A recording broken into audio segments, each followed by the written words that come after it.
Nishant kasibhatl, the only Grandmaster of memory in Singapore. He memorized a number consisting of 1944 digits. He memorized a deck of playing cards in less than 2 minutes. He also memorized a 7 deck of playing cards in 60 minutes. Many of you may think of taking him to casino. Haha.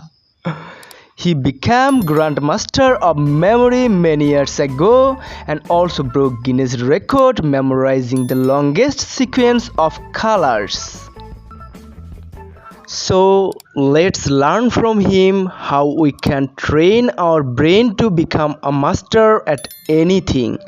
Bill Gates, Warren Buffett, Oprah Winfrey and Elon Musk all are master at their game. Do you know what is common with them? The common thing of them is no, not only billionaire, also they all have committed to lifelong learning.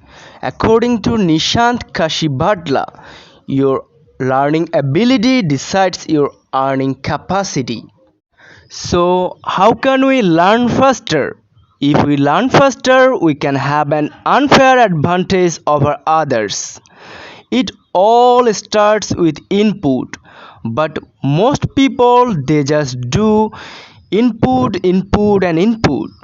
If we have too much input without output, what happens is we have shallow learning. We don't want shallow learning, we want deep learning. For true mastery, we need to focus more on the output rather than the input. When we learn something, if we don't use it, if we don't output it, we lose it.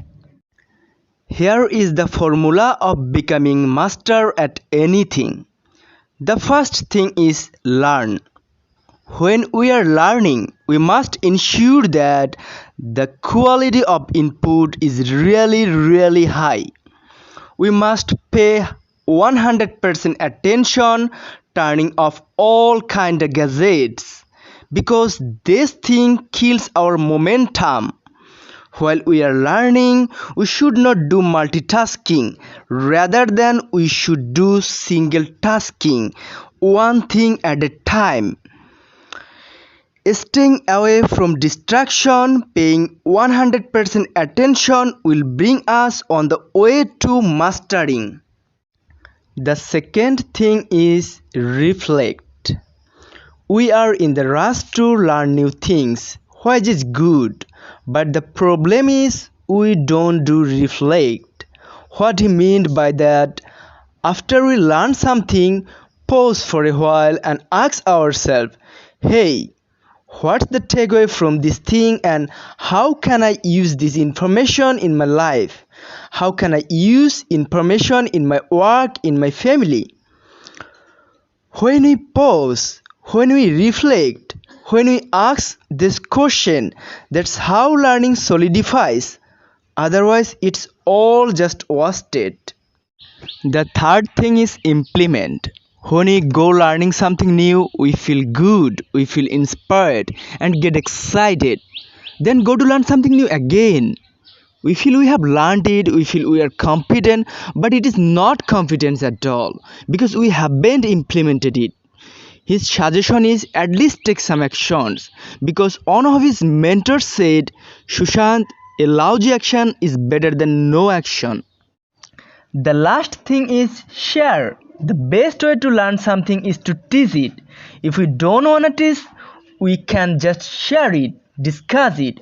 When we share things with others, we are actually helping our brain to pay more attention and then we will be on our own path to mastery. When we practice, we implement it. That's how we become a true master. The simple solution of Mr. Sushant for us, if we spend X amount of time on input, at least spend 2x amount of time on output. And when we do that, we are well on our way to become a master at achieving anything we want.